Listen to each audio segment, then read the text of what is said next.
Hello, everyone. John Pace with the Pace of Richmond group here. Hope everyone had a great 2024 and is excited about 2025. I've got some data I wanted to share with you about where we were last year and where I think things will be going this year.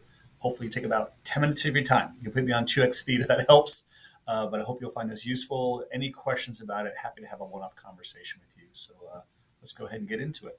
All right, so the number one question I get from people is, John, when are interest rates going to be going back down? We miss our 2%, 3%, 4% rates. Obviously, we're not going back to those numbers ever again unless the government artificially pushes them back down again, which I'm not expecting to happen. But will we see them going in the near future? That's a great question. Not 100% sure. We're currently hovering right around 7% right now. We finished the end of last year just a hair under that. Um, where we go from here, I'm not 100% sure. I think we might have some slight decreases over the next 12 months, but I think 2026 we might actually see a little bit more, if at all. The market seems to be wanting to make sure that inflation is kept at bay, and they want to see how this new administration does economically going forward.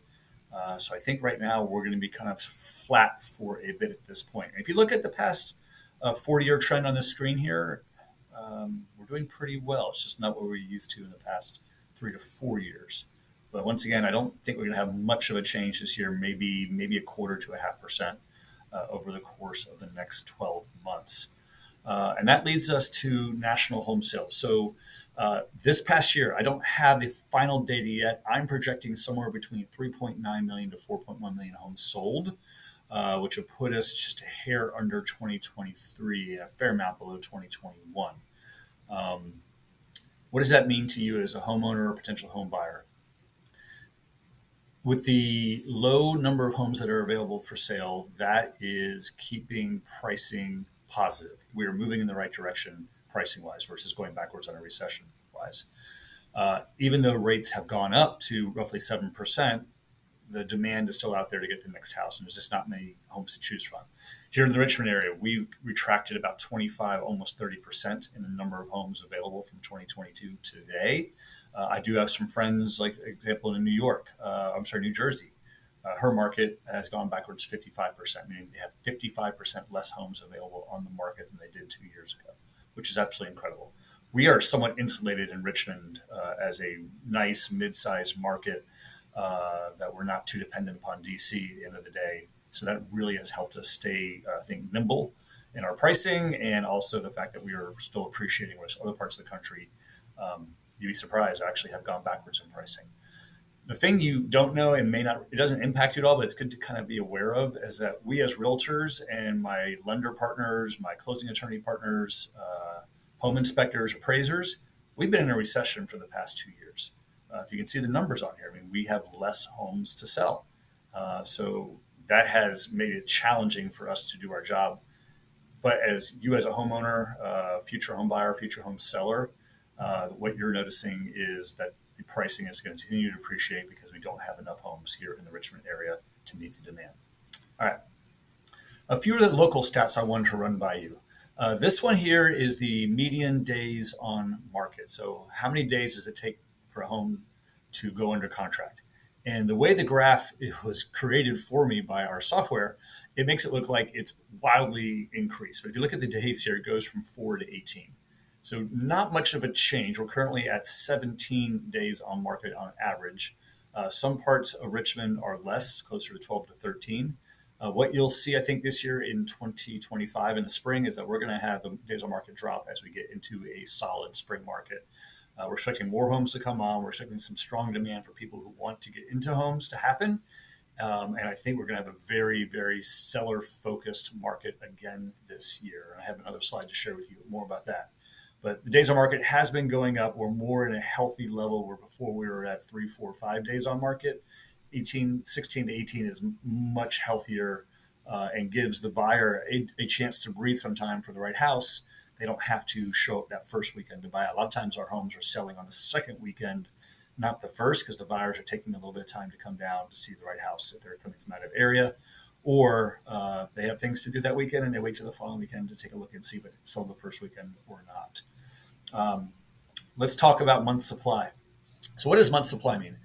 If nothing else came on the market as of today, how many months would it take for the current inventory to get gobbled up by the buyer activity? A healthy market is somewhere 5 to 7 months, average 6 months supply. If you look at the slide here, we got down below 3/4 of a month inventory in 2022, and we're currently just below 1 3/4 months right now for the whole area. If you look at Henrico, they are at 9/10 of a month supply. Chesterfield's at 1.1 months supply. So what does that mean to you? That means that it is a seller market. It is a very strong seller market. And the odds are, as a buyer, if you're going to write an offer on a house, you are paying minimum list price for the house, if not a little bit more. We're not seeing the 5 to 10% over market pricing we were in 2021 and 2022, but we are seeing, for the most part, if the home is properly marketed, properly prepared, and properly priced, full price offers coming in, and those offers coming in the first 7 to 10 days for those property. Back on the previous slide with the average days on market 18, that is for the homes that saw their neighbors sell for 500 and their house is not as nice and they listed at 5 1/4 thinking that they'll get it and they don't. And so they have to do one or two price reductions to get it where it needs to be so it can finally sell. One interesting thing you'll see, I'm going to show you another slide about month supply. This is going back 10 years. And you can tell how back in 2014, almost 2015, we almost hit that 6 month mark of supply. And it steadily dropped and dropped. And that came because the builders stopped building homes. And they had no money back in the Great Recession to do so. They couldn't get financing for it. The demand dropped tremendously. And so they stopped building altogether. And I think we're around 2 to 3 million homes short of what nationally we need for supply. So that has also pushed our inventory way, way low, where our month supply right now is, between 1 and 2 months, depending on which part of Richmond you are in. All right, let's talk about pricing. Next slide goes back 3 years, showing how the average pricing has gone from a little over like 285 up to about 400 for the Greater Richmond area. If you're in Henrico, the average is closer to almost 500. Chesterfield sitting around 475. So it is a county by county pricing. Some areas are going faster than others, and depending on what your goals are and where you want to be, knowing these numbers and the cycles of when their days on market drops and their pricing tends to increase is really important as a buyer as well as a seller.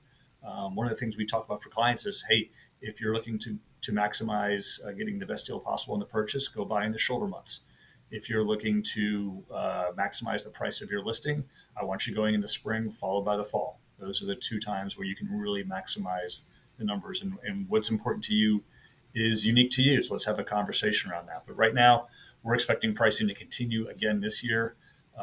We saw the average appreciation around for the whole area around 6%. Henrico for average was almost 9. Chesterfield, I think, was 7.5. So where 2025 goes, I think we're going to see somewhere between 5 and 8% appreciation, depending upon which county you're going to be going in. And that leads me into the next two slides, which I really wanted to talk about. And we've had numerous conversations with clients who say, hey, John, I need to make a change for my family. It's time for us to sell our current house and buy the next one, but the rates are too high. We're going to wait until they drop to 6%, which is great, but the math may tell you otherwise. So let's walk through this real quick. In Henrico, the current average price of a home is $490,000, and the current interest rate is 7%. So if you were to buy a home today, the 7% interest rate, and you put 10% down on a mortgage payment, your monthly payment is roughly $35.39.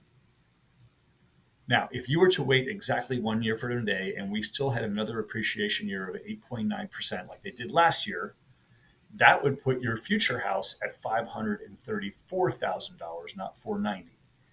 Now, if rates were to come down to 6%, and I really don't think they're going to, but if they were to come down to 6%, your mortgage payment with 10% down would be $3507. And if you notice here, you saved a whopping $32 a month or $388 a year. But what you lost out on was the $43,000 of appreciation in your property. And that, to me, doesn't really make a lot of sense to do so. Now, let's say it actually gets to where we expect it to, and the only thing I changed on this slide here was interest rate not being at 6%, but being at 6.5%. Your savings actually went the other way, and you lost $95 by waiting one whole year, and you still lost the missed appreciation of $43,000. So what I want you to do is you're thinking about making a change and making a move in the next 12 to 24 months. Talk with me, talk with your favorite realtor on the team, and let's sit down and go through the math and what makes sense. It may make sense for you to wait for 2025, but usually people will tell me as well is, well, I need to save up more money to get the down payment I want. And what happens is it's really hard to outsave the appreciation that's happening right now. And 9 times out of 10, I'm going to encourage you to go in 2025 so you can take advantage of the appreciation we're getting versus waiting a year or even two and missing out on those really strong years of appreciation. But please reach out. Happy to answer any questions. Oh, and before I forget, I do have data per county that if you would like me to send that to you, just reply to this text and make sure I have your correct email and which county or counties you would like to see. I know we have lots of clients that also have rental properties in multiple areas. Happy to send you slides for both of those or all of those. And then let's have a one-off conversation about where I see things going, what you should be doing with your inventory or your rental properties that you own or the primary residence that you own, and we can help you figure out what to do in the next 1 to 2 years. Have a great 2025, and we'll talk soon.